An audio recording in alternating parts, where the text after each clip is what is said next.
Perdido, né? Gente, a prova de vocês Uhum. A prova de vocês, até onde eu sei, deixa eu ver. Sim, a prova de vocês, ela é tranquila demais. Demais até. Aqui eu estou falando de coração mesmo. A prova de vocês está muito, mas muito boa. Tanto é... Oi. As questões? As questões têm mais fechadas. Lembra daquela minha dinâmica? É 8 fechadas e 2 abertas. Fechada é como? De marcar, isso. Eu gosto mais de questões de marcar. Só um detalhe aqui. A maior dor no aluno é você tirar um 0 e chegar para seu pai e ele ver isso. Eu nunca tirei. O pai tá pagando livro. Isso é a maior dor. Não é se eu colocar para fora, ele vai entrar na próxima aula. Qual o sentido disso? É muito bom. Certo? Eu não coloco. Agora, eu sempre falo isso. Deus abençoe. A quarta nota, eu não sei se ficou gente reprovada. Mas teve gente que eu dei 1. Nem sei se ficou na final. Se você ficou na final, provavelmente em geografia foi porque eu dei 1. Ou um 2, um 3. Dependendo. Não teve não, porque não pode colocar 0 não, se pudesse. Aí tem que colocar 1. Mas vamos lá. E aqui eu vou começar a gravar, certo? Esses povos bascos, certo? Eles vivem, acompanha aí na página 19, bascos, acho que é o segundo parágrafo. Eles vivem na fronteira entre Espanha e França. Esses povos, gente, são extremamente, como é que eu posso dizer aqui de forma simples? Ciumentos pela Espanha. Ninguém sabe ao certo como é que esse povo surgiu. Ninguém sabe como é que esse povo veio parar entre a fronteira da França e Espanha. Mas o que acredita é que aquele povo já está ali há muito e muito tempo. Certo? Então o que é que acontece? Vem a Espanha e declara a independência. Certo? Em 1804. Certo? Vem a Espanha... A Espanha em si só já tinha um grupo de pessoas que veio da Ásia, certo? Então, a colonização da Espanha veio da Ásia, tá? Um grupo de pessoas que veio da Ásia, certo? E formou ali uma grande nação, pelo qual os bascos ficaram totalmente ciumentos. Por quê? Essa terra não é de vocês. Essa terra é nossa, nós que devemos declarar a independência no seu território.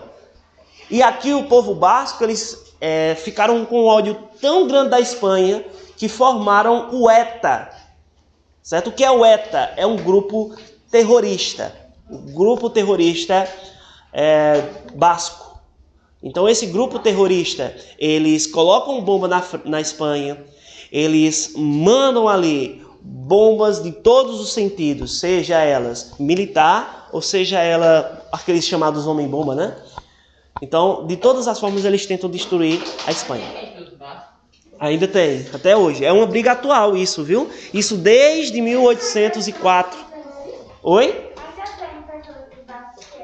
Tem um grupo terrorista lá nessa região ou nesse território deles, tá? Outros, por exemplo, os chechenos na Rússia, os tibetanos na China, os curdos no Iraque, certo? São exemplos disso. Os palestinos aqui, eles envolvem os judeus islâmicos, certo? Que são aquele povo ali disputando a nação de Israel para saber quem é que vai ficar com a terra sagrada, que é uma disputa mais religiosa. Porque os judeus acreditam que é onde o Messias vai vir e os islâmicos acreditam que é onde Alá vai vir. Então é um palco de guerra, certo? A Palestina. Até aqui tudo bem? Deu para entender os povos e tal, as disputas? A ideia aqui central é o quê? É as disputas dos povos atuais. Esses povos aqui são povos que disputam as suas terras. Certo? Não se concentre tanto, certo? Tem muitas coisas mais relevantes. Estado-nação, Pangeia, são coisas mais interessantes que vocês podem focar mais, tá? Aqui também, lógico, certo? Mas em tudo. Mas estudem, se concentrem mais sobre essas questões, tá? Bem como o projeto Genoma, que às vezes ele não aparece tão bem aqui no assunto, se você prestar atenção, na página 17, mas é um assunto extremamente importante, certo? Então, isso. Então é algo relevante, é algo muito importante, tá? Então, olhando isso, certo? Cadê que eu me perdi? Aqui. Os Estados-nação, onde são obrigados a viver, mas que, como ainda não possuem território mais próprios e governos autônomos, não podem ser denominados países ou Estado-nação e lutam para concretizar essa ideia. O que é que acontece? Esses povos, eles não são um Estado-nação. Certo? Por exemplo, os palestinos, por exemplo, os bascos, certo? Não são um Estado-nação. Por que eles não são? Os palestinos, vamos pegar aqui os palestinos, judeus e islâmicos. Por que a gente não pode dizer que eles são um Estado-nação? Porque eles não têm uma organização. Porque a ideia central deles é que o Estado-nação é somente Israel. Então, o Estado-nação ele não pode pertencer a dois povos distintos. Ele tem que pertencer a um. Por exemplo, o Brasil. O Brasil é uma nação brasileira, é própria brasileira. Israel não pode ser uma nação judeia ou islâmica. Tem que ser uma. Ou é judeia, ou é judaizante, ou é islâmica, islamista. Então não pode ter dois povos em um Estado-nação, tem que ter uma. Não pode ter duas nações em uma mesma localidade, tem que ter apenas uma. Então essa é a ideia central. Isso daqui, ó, meu amigo, é de muito tempo. Então essa é a ideia central. Por isso que isso é um palco de guerra e de disputas, tá? Fechou? Página 20, que aqui é uma das questões também importantíssimas, que é a ONU. Ok? Beleza. Lembrando aqui que a ONU é a organização, certo? Nacional, a Organização das Nações Unidas. Foi criada ali em 1945 para atender o pessoal que estava ferido e fragilizado na Segunda Guerra Mundial, onde juntou diversas nações com alguns objetivos. Quais são esses objetivos? Promover ou manter a paz internacional. Vou citar 3. Garantir os direitos humanos e promover o desenvolvimento socioeconômico das nações. Vamos lá, de forma simples. Manter a paz é simples? Manter a paz internacional, que tudo se equilibre, certo? Não a paz no sentido da palavra, mas paz no sentido de equilíbrio, certo? A paz que a ONU tanto almeja não é uma paz no sentido real da palavra, ou seja, uma paz que não exista guerras, mas é um equilíbrio, ou seja, que as nações elas estejam equilibradas, haja disputa, haja guerra, mas isso não aconteça em todo o mundo, certo? Então essa é a paz que a ONU almeja. O segundo ponto é garantir os direitos humanos. Todos nós, no artigo 7 da Carta dos Direitos Humanos, todos nós temos acesso à educação. Todos nós, somos iguais e temos acesso à educação, à saúde, e entre outras coisas. Então todos nós somos iguais perante a lei. Todos nós somos seres humanos perante a lei. Lembra do projeto Genoma? Então, se todos nós somos iguais, significa dizer que deve-se haver um direito para todas as pessoas, a educação, a saúde, a infraestrutura, certo? Então, tudo isso está sendo envolvido. E promover o desenvolvimento socioeconômico das nações. Todas as nações devem ser ajudadas e apoiadas. Todas as nações devem se respeitar e ter uma relação próxima entre si. Não é isso que existe, mas pelo menos é a proposta. Oi? A carta dos? A gente vai falar dela agora, tá? Espera só um pouquinho. Olha só. São 51 países que participaram da reunião da ONU. Dentre esses 51 países, a gente tem alguns deles, pelo menos 5, que têm direitos ao veto. Vamos chegar aqui ponto a ponto. Nós temos aqui dentro da ONU, dentro dessa organização, algumas deliberações. Eu não vou usar essa palavra não, que eu sempre me embolo com ela. Mas aqui dentro da ONU a gente tem duas divisões. A gente tem a Assembleia Geral e a gente tem o Conselho de Segurança. A Assembleia Geral ela é formada por cerca de países membros que se reúnem ali durante o ano. Esses países membros eles podem sair ou não, certo? Eles são membros ali das nações. Cada nação chamou os seus países. Quais foram essas nações que chamaram? Essas 5. Estados Unidos, França, Inglaterra, China e Rússia. Essas 5 nações, elas fazem parte do Conselho de Segurança. Somente elas têm autoridade máxima sobre a ONU. Ok? Essa autoridade máxima são 51 países que fazem parte. Desses 51 países... Exatamente, certo? Então, 5 países têm direito ao veto. O que é esse direito ao veto, professor? De negar, certo? Por exemplo, estava sendo discutido na ONU sobre a guerra do Irã. Perdão, do Irã mesmo, do Irã. A guerra do Irã, certo? Que estava havendo ali naquela região. E foi discutido para saber se os países irão apoiar a Turquia, que a Turquia estava em guerra ali com o Irã, ou eles iriam ali não se envolver. O que é que aconteceu? Estados Unidos apoiou, França apoiou, Inglaterra apoiou. Só que... Não, Espanha não, França. França apoiou, Estados Unidos apoiou, Inglaterra apoiou. Só que a China e a Rússia não apoiou. O fato da China e a Rússia não apoiar essa intervenção significa dizer que ninguém vai interferir. Por quê? Porque o poder está na mão desses 5. Professor, mas foi 3-2. Não é democracia? Não. Esses 5 têm o maior poder. Se um deles disser não, então é não. Ok? Diz. Mas quando eles se reúnem, aí quem vai representando a Inglaterra é a rainha? A Inglaterra? Não. Porque no caso ali da Inglaterra, a rainha ela tem um poder supremo, mas ela sempre manda o embaixador. O embaixador, gente, é o representante do rei, é o representante do presidente, certo? Ele representa a nação. Então a rainha, por ela ter uma idade já avançada, bem avançada, então ela fica impossibilitada de viagem, justamente por causa da segurança. Antes ela participava dessas reuniões, hoje não, certo?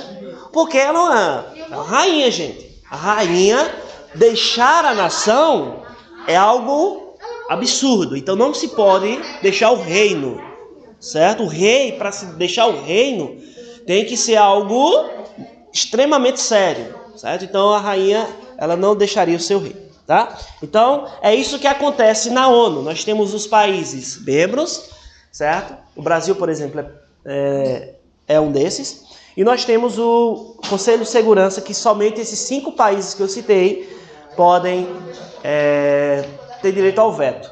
Na página 21, nós vemos aqui de forma clara, certo?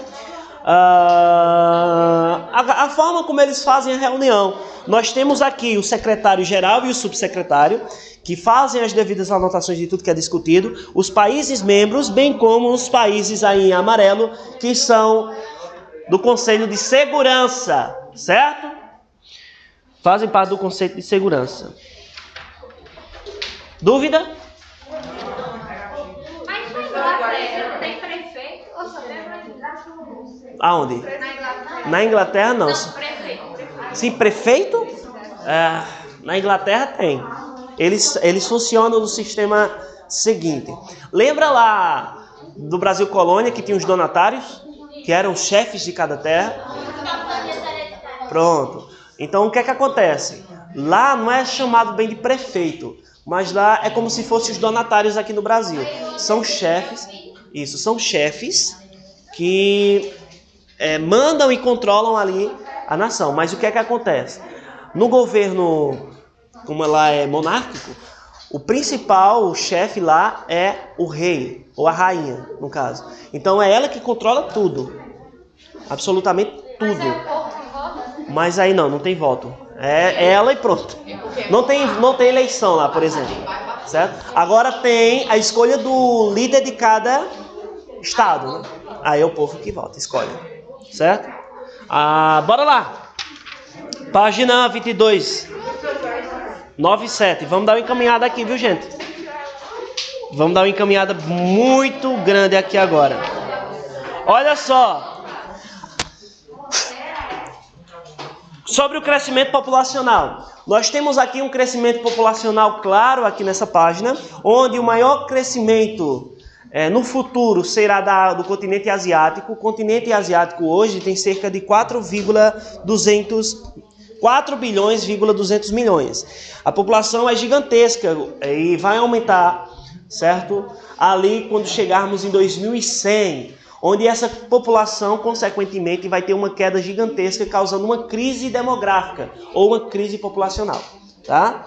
Então a população ela vai aumentar muito. Se a gente perceber na tabela, a China ela vai cair por causa de uma política implementada aqui nessa nação, que é a política do filho único, tá? A Índia ela vai ultrapassar porque não teve essa política do filho único, tá? A gente vai trabalhar sobre isso. O que é que vai acontecer? Em 2100 vai haver uma explosão demográfica, ou seja, vai haver uma quantidade de pessoas de forma absurda. Olha só, vai ter um crescimento populacional gigantesco, pelo qual ultrapassará os 11 bilhões de habitantes aqui em 2100.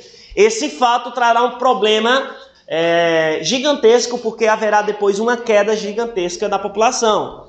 De 11 bilhões, a população começará a morrer, chegando a cerca de 5 bilhões de habitantes.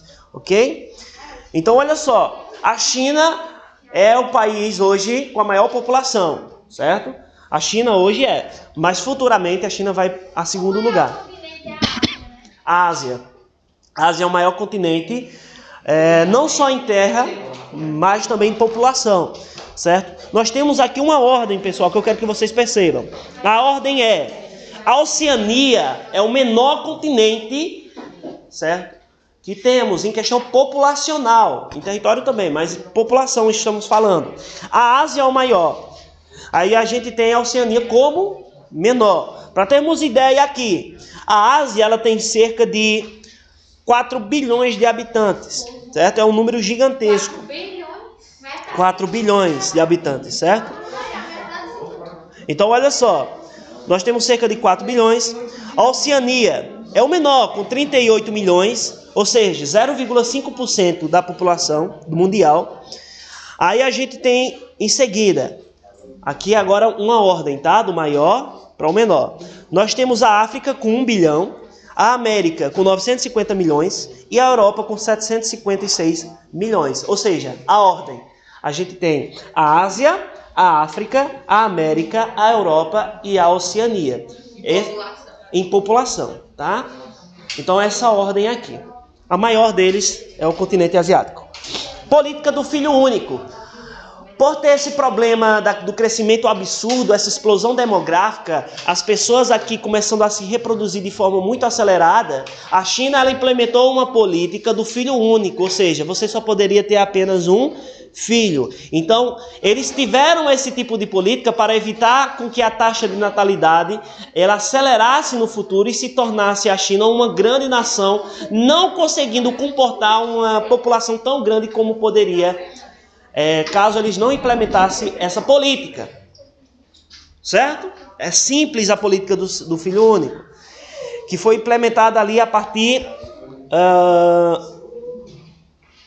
de 1920 por aí, certo? Que foi implementada essa política. Então, isso era um problema gigantesco. Por quê? Página 24. Essa política do filho único fazia com que as mulheres abortassem caso houvesse mais de 2 filhos, ou mesmo pagasse por ele. Ela teria que pagar uma taxa por aquele filho que ela tiver, certo? Isso ela teria que pagar para a nação. Certo, gente? Entenderam aqui a questão da política do filho único? Fechou? É bem simples. O próprio nome já diz, tá? Vamos lá, correr. A última parte aqui. A última parte. Quando for lá na aula, aí vocês vejam lá, estudem direitinho sobre os assuntos, tá, gente? Então aqui nesses principais adentramentos populacionais, ele está se referindo a justamente onde as pessoas começaram a se concentrar. Lógico que foi na Ásia. A Ásia é o berço ali do avanço populacional. Então a Ásia, por apresentar climas mais úmidos, certo? E por ter rios como o Rio Nilo, o Rio Eufrates, o Rio Tigres, todos esses rios influenciou para que houvesse uma habitação humana e o ser humano começasse a habitar e construir uma civilização. Então, por isso a Ásia é o maior continente, porque as pessoas começaram a se fixar em qual continente? Asiático, certo? Então foi no continente asiático onde houve a maior concentração de pessoas, o maior adensamento de pessoas, certo? Então, concentre-se nisso. Quando não há essa concentração de pessoas, ou seja, quando você vê um terreno baldio, onde não tem quase ninguém morando, a gente chama isso, ou quase ninguém ou ninguém, a gente chama isso de vazios populacionais, certo? Vazios populacionais, certo? Lembrando aqui sobre a questão da densidade demográfica. Densidade demográfica é o número de habitantes pelos quilômetros quadrados. Oi? Certo? Deu para entender, gente, isso aqui? Perfeito. Pessoal, desejo a vocês uma ótima